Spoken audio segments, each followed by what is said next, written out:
En 1844, Léopold fait la rencontre d'une jeune femme, Arcadie Claret, et s'éprend d'elle. Elle est la fille d'un officier de l'armée belge. Elle contracte un mariage blanc avec Frédéric Meyer pour sauver les apparences et se fait discrète pendant la maladie de la reine Louise. Lorsque cette dernière meurt, Léopold installe Arcadie Claret au château du Stuyvenberg à Laeken. Elle reçoit le titre de baronne von Eppinghoven et donnera 2 fils à Léopold, qui porteront le nom de Georges Frédéric et Arthur, baron von Eppinghoven.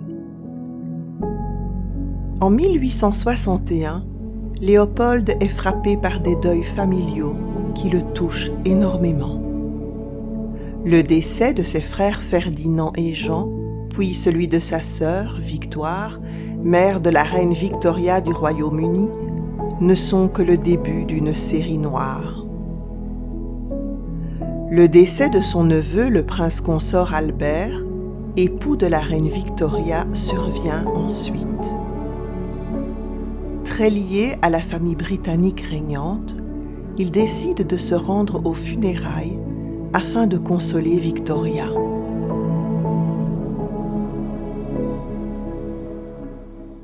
Léopold a 70 ans. Jusqu'ici, il a toujours été en bonne santé, mais tous ses malheurs l'accablent et le fragilisent.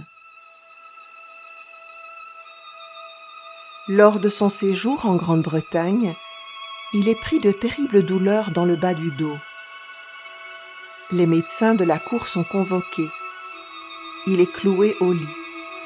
Il souffre de calculs rénaux.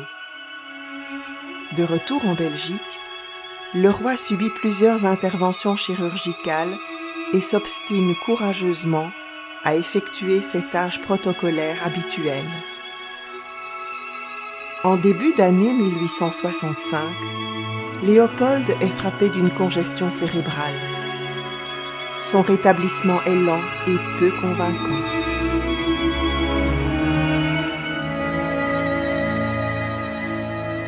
Lucide, il se rend à l'évidence. Son état de santé décline et est rendu public. Le 2 décembre, alors qu'il est au plus mal, ce grand amoureux de musique convoque son pianiste pour un dernier concert privé. Ses fils l'installent dans un fauteuil, le dos calé entre des coussins. Le chœur des pèlerins de Wagner fait encore vibrer le vieux cœur du roi.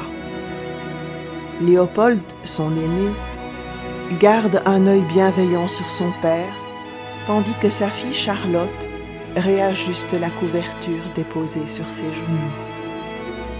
Après ce moment d'évasion, ses forces déclinent fortement.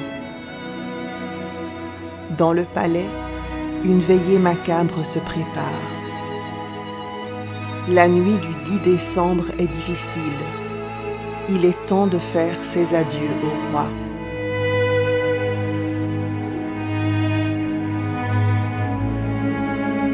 La famille royale défile auprès du mourant. Léopold Ier s'éteint à 11h45 du matin, à l'âge de 74 ans. Il aura régné sur la Belgique pendant 34 ans.